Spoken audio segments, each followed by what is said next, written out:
Assalamualaikum Pak, nama saya Siti Lerismawati, mahasiswi dari Universitas Pasir Pengarayan. Terima kasih atas waktu Bapak untuk dapat berpartisipasi dalam wawancara ini. Tujuan saya adalah mendapatkan pemahaman yang mendalam tentang analisis promosi jabatan. Mari kita mulai dengan pertanyaan-pertanyaan yang dirancang untuk mendukung penelitian ini. Apakah Bapak siap? Siap. Pertanyaan yang pertama, Pak, faktor-faktor yang menyebabkan belum optimalnya promosi jabatan di PTPN 5 ini apa saja, Pak? Banyak. Salah satu kompetensi individu. Kompetensi individu itu artinya kemampuan dari setiap karyawan yang mau kita promosikan itu belum mumpuni. Ya, contoh, kita membutuhkan seorang mandor 1. Iya, Pak. Tetapi kompetensi yang kita hadapi sekarang itu tidak ada. Karena apa? Salah satunya mungkin regenerasinya tidak apa. Pemain-pemain lama sudah banyak yang pensiun. Untuk mengisinya itu sekarang kita banyak merekrut namanya tenaga PKWT. Sementara PKW itu banyak dari fresh graduate, baru tamat atau yang pengalaman kerja tidak ada. Kita mau promosikan dia menjadi mandor 1. Ini tentu susah. Salah satu hambatannya adalah kompetensi dari mereka belum mumpuni. Ya, berarti tadi pengalaman kerja sama pendidikannya Ya, kompetensi individu lah. Iya, Pak. Baru dukungan dari organisasi sendiri tidak bisa memberikan dukungan penuh. Karena apa? Karena tersandung dengan kompetensi dia. Kan belum optimal kita untuk promosi jabatan. Sementara kita di perusahaan ini banyak jabatan-jabatan itu yang kosong. Iya, Pak. Kita sekarang ada tenaga pemeliharaan itu artinya itu adalah strata 1. Kalau boleh dibilang itu adalah jabatan yang paling rendah. Kenapa paling rendah? Dia tidak mendapat tambahan gaji selain gaji pokok. Tidak ada premi ataupun tunjangan peralihan. Karena dia adalah kasta yang paling rendah. Biasanya adalah orang-orang yang sudah dianggap afkir, dalam arti afkir tidak mampu lagi, tidak produktif lagi. Mungkin karena dia sakit, atau umurnya sudah lanjut menjelang pensiun, atau memang dia punya sumber daya manusia yang bobrok sehingga dia mendapat punishment dibuat jabatan sebagai pemeliharaan. Sementara satu sisi ada jabatan-jabatan yang memerlukan sumber daya manusia untuk mengisi. Dari mana kita rekrut? Dari mereka? Nggak mungkin. Karena nggak mungkin? Kemampuan kompetensinya yang tidak mendukung terhadap jabatan akan didudukinya. Itu kan tentu akan menjadi bumerang sama dia nanti. Iya, Pak. Menjadi bumerang sama dia. Sehingga untuk mengoptimalkan jabatan-jabatan untuk promosi jabatan itu kita agak stagnan di situ. Stagnan. Karena apa juga? Sekarang PTPN 4 sekarang namanya dia. Ini sekarang masuk pada era transformasi digitalisasi. Semua serba digital. Iya, Pak. E-panen mengenai brondola, mengenai premi, mengenai administrasi SDM pakai HANA, kita pakai AGRIS, ya, Agro Human Resource Information System, pakai Human Resource Information System. Ini memerlukan skill. Sementara kita dulu kalau kita flashback ke belakang deh, PTPN 4 sekarang ini dari PTPN 5 ini adalah perusahaan yang bergerak di bidang perkebunan yang notabene pekerja adalah padat karya. Tahu di padat karya memiliki tenaga walaupun tidak memiliki skill. Kalau dia memanen, giliran ini sudah ada transformasi bisnis, ini kita memerlukan digitalisasi. Ini pasti untuk menyorong mereka mengikuti trennya sekarang ini udah nggak mau. Kenapa? Umur, kemampuan pendidikannya ya rata-rata dulu anak SMP paling tinggi SD. Sementara transformasi digital itu minimal dia memahami namanya komputer, memahami internet. Jadi itu kendala kita. Tidak optimal kita sekarang jadinya untuk mempromosikan jabatan. Kecuali di tingkat karyawan pimpinan. Iya, Pak. Kalau di tingkat karyawan pimpinan kita sudah optimal. Karena apa? Kita kan juga ada rekrutmen karyawan pimpinan dari luar yang memang notabene-nya dia adalah minimal S1. Ada juga kita rekrutmen karyawan pimpinan dari internal yang memang dari karyawan pelaksana. Artinya karyawan pelaksana ini kan sudah teruji yang mumpuni dan mampu, sehingga dia mengikuti proses promosi itu untuk menjadi karyawan pimpinan itu dilihat dari ya track record dia, kemampuan dia mengerjakan SOP yang dibebankan kepada dia. Ya kalau memang dia lulus berarti kan dia mampu. Iya, Pak. Jadi kalau kita di tingkat karyawan pimpinan sepertinya nggak ada masalah, no problem. Kita sekarang yang susah adalah di tingkat karyawan pelaksana. BOD minus 4 sampai BOD minus 6. Umumnya itu BOD minus 4, 5 aja tuh. Kalau BOD 6 itu udah itu praktis pemanen semua.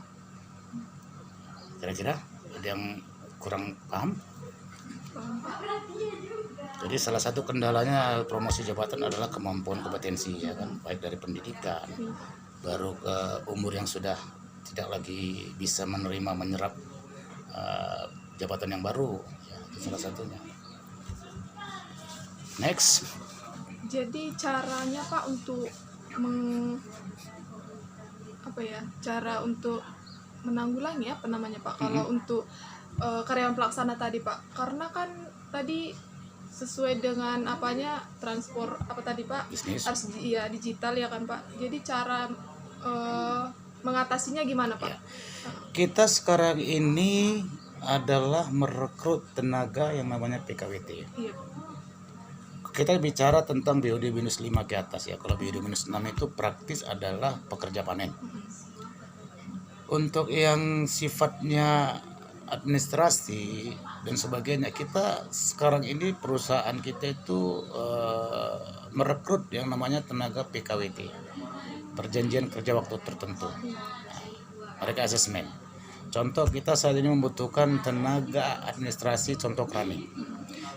PTPN membuka situs link lamaran melalui online kepada khalayak ramai dengan persyaratan minimal tamat SMA atau pengalaman pernah bekerja ya, untuk mengisi formasi jabatan yang sekarang memang banyak kosong. Contoh kerani lah kita bilang. Karena apa? Kita mulai tahun 2005 tidak ada mengangkat yang karyawan TS. 2005 kita tidak ada mengangkat praktis karyawan sendiri, artinya bukan di luar PKWT, untuk bakal mengisi yang kosong, tidak ada. Berarti membuka lowongan.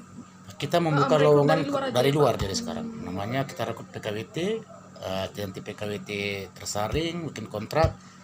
Nanti PKWT ini lama-kelamaan dia sesuai dengan proses kontraknya berapa, kita angkat menjadi KNG. Karyawan non golongan. Karena non golongan sudah bekerja dia minimal 5 tahun, maksimal 10 tahun, bisa kita ikut asesmen untuk menjadi karyawan tetap. Itu cara kita sekarang deh. Kenapa? Kalau kita memberdayakan tenaga sendiri TS itu tadi terbentur di kompetensi, umur dan sebagainya. Skill dan kemampuannya Pak. Itulah cara kita merekrut tenaga dari luar, dari eksternal. Jadi bagaimana kebijakan dan implementasi promosi jabatan yang dilakukan pihak manajemen perusahaan, Pak? Terus tadi penerapannya seperti itu. Kebijakannya, iya. Merekrut dari luar ya, Pak? Iya. Kalau Kebijakan melakukan pelatihan dan pengembangan karyawan yang di dalam tadi, Pak, gimana? Masih itu tetap kita laksanakan, tetap ada namanya kita pelatihan. Itu artinya pelatihan itu kita kan keterbatasan tenaga. Iya, Pak. Dia dilatih adalah untuk posisi jabatan yang sekarang. Contoh, dia saat ini adalah krani updealing. Dia berikan pelatihan bagaimana tentang penanganan administrasi updealing. Itu kan hanya sebatas kepada dia. Sementara di lowongan yang lain. Tapi begitu nanti sudah terekrut, Iya, Pak.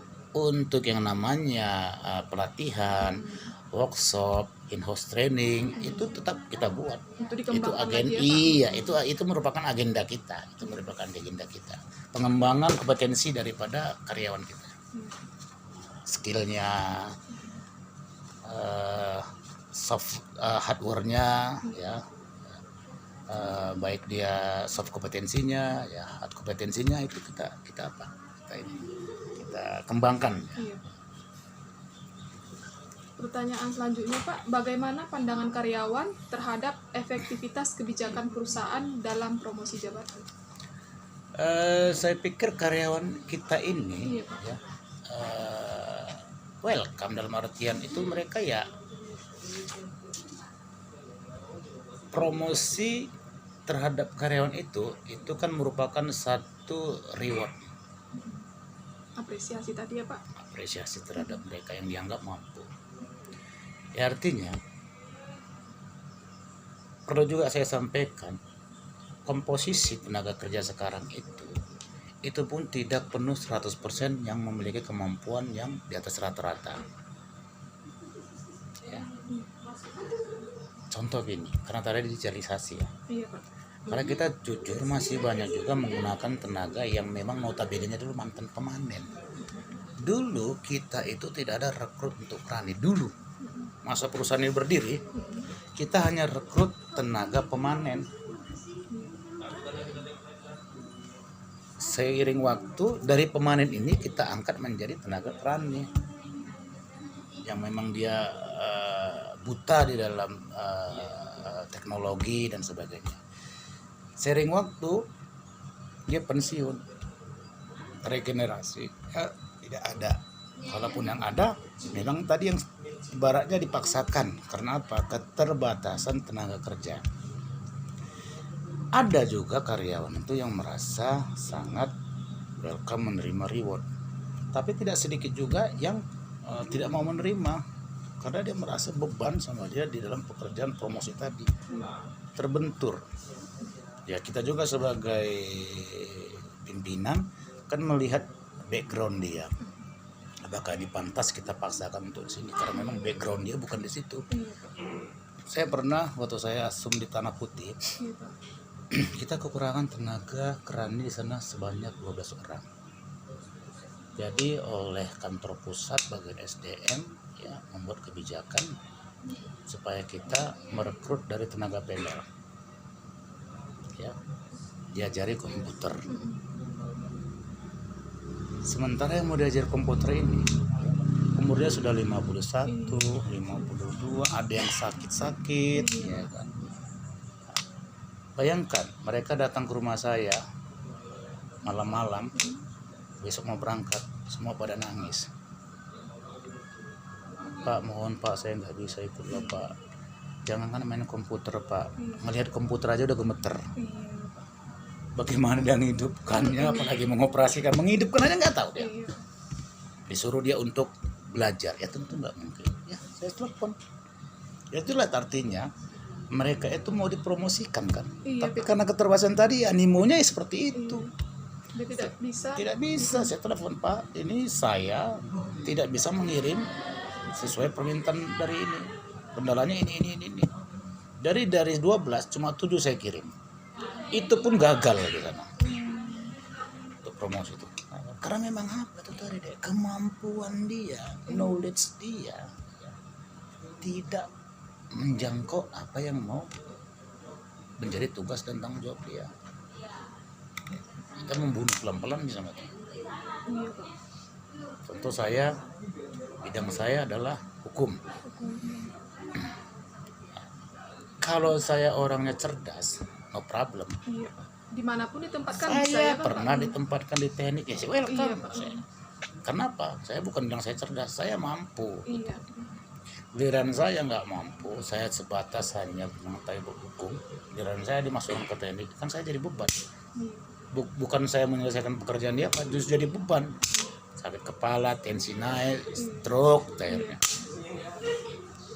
Itulah dia. Ada yang oke, terima kasih Pak. Ada yang memangnya menolak secara halus. Pak, saya rasa cukup, atau ada Bapak yang mau ditambahkan lagi Pak? Terkait untuk tenaga kerja ya. Iya Pak. BTP 4 Regional 3 Kebun Serokan ini artinya selalu berbenah, dalam artian berbenah, mencoba meng-hire semua karyawan itu secara baik, dalam artian secara baik, menempatkan dia pada posisi yang sebenarnya, yang sepantasnya. Ya, memang kita kewalahan lah dalam beberapa tahun terakhir ini karena karyawan yang pensiun itu tidak diimbangi dengan rekrutmen yang dari internal sendiri. Ya, jadi stuck beberapa lama, kita awal rekod tenaga pemanen itu PKWT tahun 2020. Ini mungkin tahun keempat kita itu baru berjalan PKWT.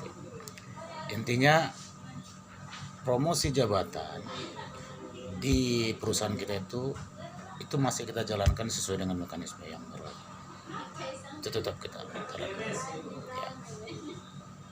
Punishment juga harus seperti itu, tetap kita jalankan. Intinya bagaimana kita mengelola sumber daya manusia itu, kita juga harus melihat beberapa poin. Yang salah satunya adalah tingkat pendidikannya. Karena dari tingkat pendidikan kita akan bisa memetakan kompetensinya. Ya, kalau semua rata-rata air, kita susah membedakan mana yang cocok. Memappingnya kita susah. Rata semua warnanya, hijau semua. Karena kita butuh kuning gitu. Iya, Pak. Kuning gitu. Tapi intinya seperti itu deh. Iya, Pak. Mungkin yang boleh saya sampaikan terkait optimalnya promosi jabatan, terkait bagaimana animo terhadap promosi jabatan terhadap karyawan, ada beberapa poin yang saya sampaikan. Yang mudah-mudahan apa yang menjadi penyampaian kami kepada adik bisa membantu dalam proses penyusunan skripsi ya. Iya, Pak. Ya, demikian, terima kasih. Terima kasih banyak, Pak, atas Sama-sama. waktu dan kontribusi berharga Bapak dalam wawancara ini. Tanggapan Bapak sangat berarti untuk penelitian saya. Sama. Jika Bapak untuk tadi Pak tambahan, saya ucapkan terima kasih, Pak. Semoga Bapak memiliki hati yang baik. Amin. Siap. Thank you. Assalamualaikum. Salam sukses buat kita. Oke, thank you deh. Iya.